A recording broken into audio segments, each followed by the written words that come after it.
Hi friends, ఈరోజు వీడియోలో కొబ్బరి లడ్డు తయారీ విధానం చూద్దాం. ముందుగా కొబ్బరికాయలో నుంచి కొబ్బరి మొత్తం సపరేట్ చేసుకుని రెడీగా పెట్టుకోవాలి. నేను ఇక్కడ కొబ్బరి మొత్తాన్ని తురుము పట్టుకుంటున్నాను. మీరు మిక్సీలో అయినా కోర్స్గా మిక్సీ పట్టుకొని అయినా లడ్డూలు చేయొచ్చు.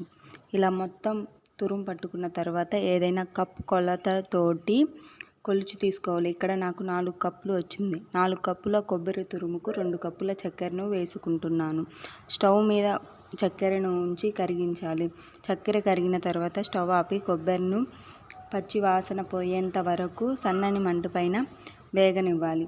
వేగిన తర్వాత కొబ్బరి తురుములో ముందుగా కరిగించిన చక్కెరను వేసుకొని మొత్తం బాగా కలిసేలా కలుపుకోవాలి. కొబ్బరి తురుము గట్టి పడేంత వరకు అడుగంటకుండా కలుపుతూనే ఉండాలి. దగ్గర పడ్డ తర్వాత ఫ్లేవర్ కోసం ఇలాచి పొడిని వేసుకొని బాగా మిక్స్ చేయాలి. ఇలా వీడియో క్లిప్లో చూపిస్తున్నట్టు దగ్గర పడ్డ తర్వాత స్టవ్ ఆపేసి లడ్డూలుగా చుట్టుకోవడమే.